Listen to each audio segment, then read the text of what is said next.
Chronicles of the Grim Reaper. A Light Returns. By Griz Calderon. Marina lay on the cold, hard floor, her body broken and battered, the last remnants of light in the room dimming as her vision blurred. The only brightness came from a shattered lamp nearby, its bulb exposed, casting a harsh light that flickered weakly, almost like it was struggling to stay alive. Just like her. She could feel the warmth of her own blood pooling beneath her cheek, seeping into the floor, mixing with the coldness of the tiles. Above her, a shadow loomed. It was her husband, the man who had promised to love and cherish her, but had done nothing but break her spirit and body. His face was a blur now, but his voice was clear, cutting through the darkness like a knife. "You're nothing, Marina," he sneered. "You're worthless. No one will ever want you. You're ugly, inside and out." He laughed, a cruel, mocking sound that resonated in her mind. She remembered all the times he had said these things before, every time he had knocked her down, both physically and emotionally. "You're pathetic, Marina. No one cares about you."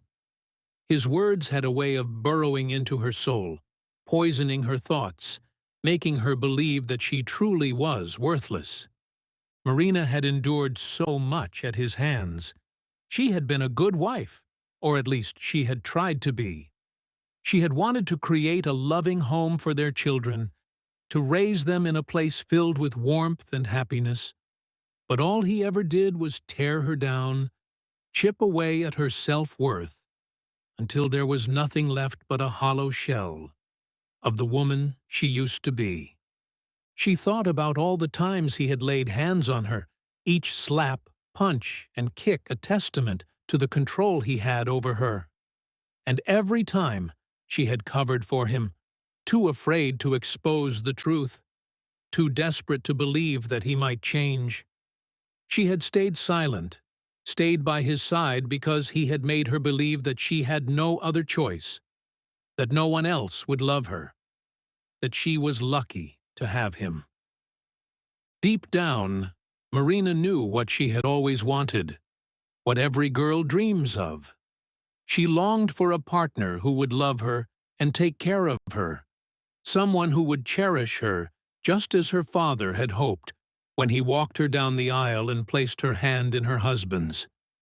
Every father wants his daughter to be treated with kindness, to be loved and cared for, to live a life filled with happiness and health, not to be abused, sad, and broken.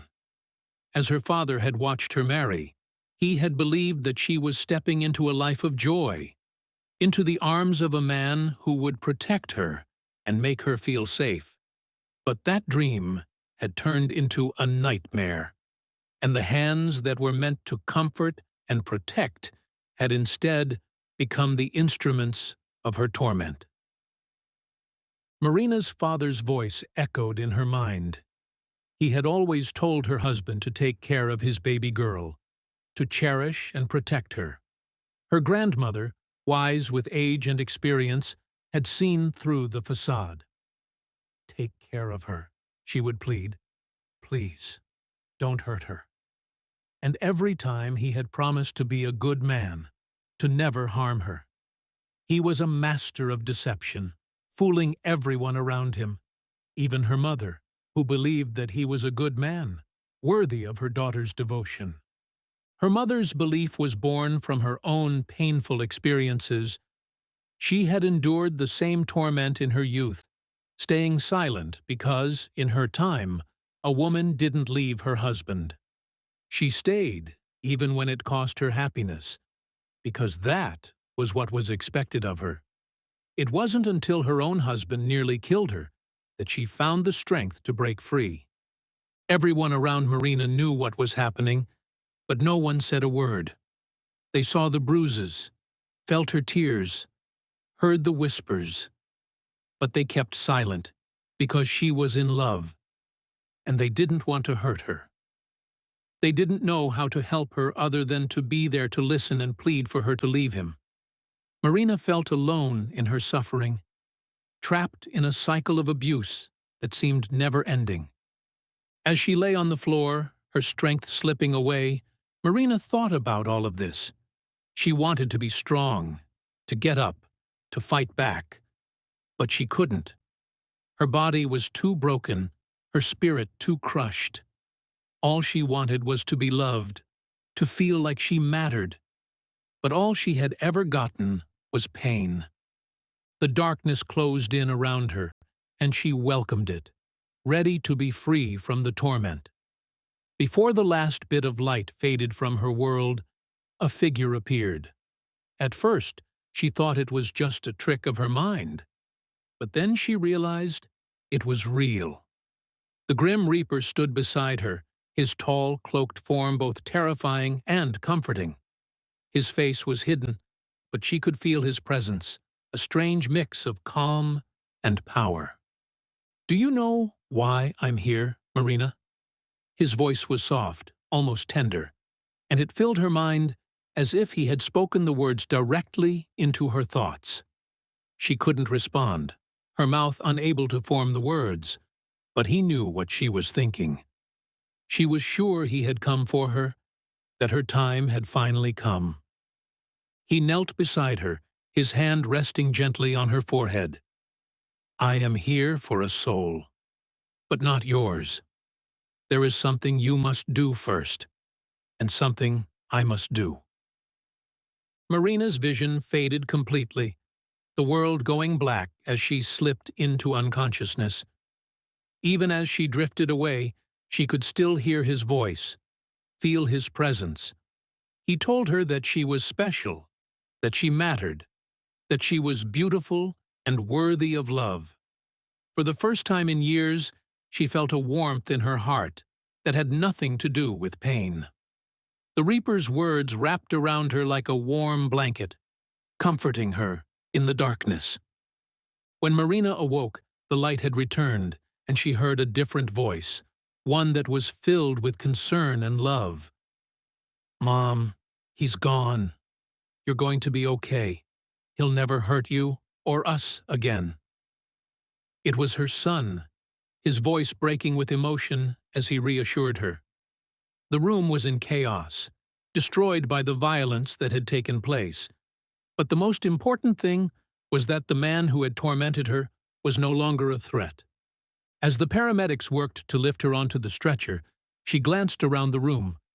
The police lights flickered outside, their red and blue hues blending with the flashing lights of the ambulance. And there, on the floor near the broken windows, was the lifeless body of her husband. He had opened fire on the police, and with a single shot to the head, they killed him. As they wheeled her out of the house, Marina's eyes locked onto the Grim Reaper, standing over her husband's body. He looked up at her, and in that moment, she knew that he had come to take the man's soul, not hers. "It's not your time, Marina," he told her as she was being wheeled away. "Your life can now begin. You are free now, free to find the love you deserve, and to live the life you've always wanted." Those words stayed with Marina as she recovered, as she started to rebuild her life. She found love everywhere, in her children, in her friends, in the simple joys of everyday life. She allowed her creativity to shape her identity, opening her heart to embrace the world and its new experiences. One day, she met a kind, gentle man in a bookstore, a place that had always been a sanctuary for her. He was different from anyone she had ever known. And as she got to know him, she remembered what the Reaper had told her. Love should be gentle and nurturing, bringing happiness instead of pain. Marina channeled her pain into her writing, sharing her story with the world and becoming a voice for those who had suffered in silence. Through her words, she offered hope and strength, reminding others that they were not alone, and that happiness and love were still within reach. As she helped others heal, Marina found her own peace, rediscovering the strength and self-worth that had been buried for so long. In finding herself again, she not only reclaimed her life, but also helped others reclaim theirs. The end.